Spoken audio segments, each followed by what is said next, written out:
On m'a appelé, on m'a dit que c'était un projet métropolitain pour aider la métropole à faire des nouveaux projets pour 2030.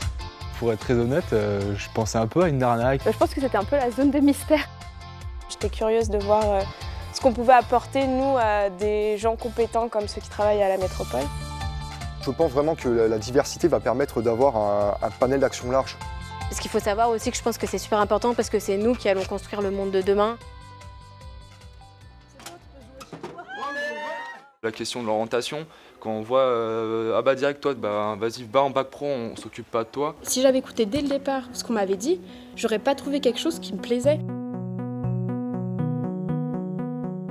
On a de plus en plus de craintes parce qu'on ne sait pas du tout. On nous dit que la formation finalement mène pas forcément au métier dans lequel on s'est formé. J'espère surtout que le système éducatif il aura changé. Je trouve qu'on présente pas assez les métiers.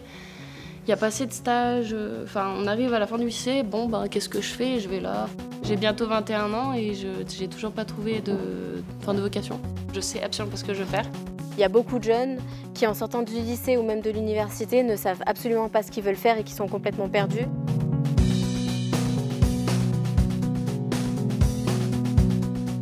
Comment serait le travail en 2030? Ça serait quoi la notion du travail? Sur les métiers qu'on va avoir plus tard, il y en a la plupart qui vont être remplacés par des robots, donc on ne saura même pas si on va pouvoir faire ce métier-là qu'on a appris. Moi je disais, la robotisation c'est un cliché parce qu'il a tendance à nous laisser croire qu'un jour les robots feront le boulot. Non, il y aura d'autres manières de bosser, mais il y aura toujours du travail, on sera toujours là en train de travailler. Là où je vous rejoins, ça va amener une disparition progressive du salariat peut-être. Il n'a jamais été aussi menacé. Moi, ma principale crainte, c'est qu'on n'arrive pas à accepter d'ici 2030 qu'on va vers un monde sans travail. L'auto-entrepreneur, lui, à sa place, il se dit il faut que je rentre mon travail. Il faut que mon travail sorte. Si on doit réfléchir ici, dans un contexte de la métropole de Grenoble, il va falloir qu'on ait un statut. Ce que tu dénonces, c'est la dérive du statut. Et cette dérive-là, c'est le salariat déguisé. Il y a des solutions, en fait, à ce que tu expliques. Il faut juste mettre en œuvre. Le monde de demain, c'est pas le statut de salarié comme ont connu nos parents, nos grands-parents.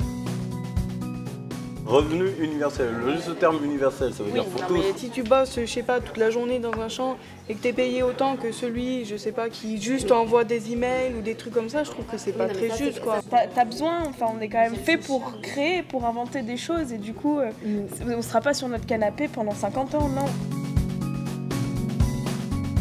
Travailler au synchrotron, soit à Los Angeles, soit ici. L'humanité numérique. La customisation de voitures. Diplôme de comptabilité gestion. J'ai une écurie de Formule 1. Éducateur spécialisé.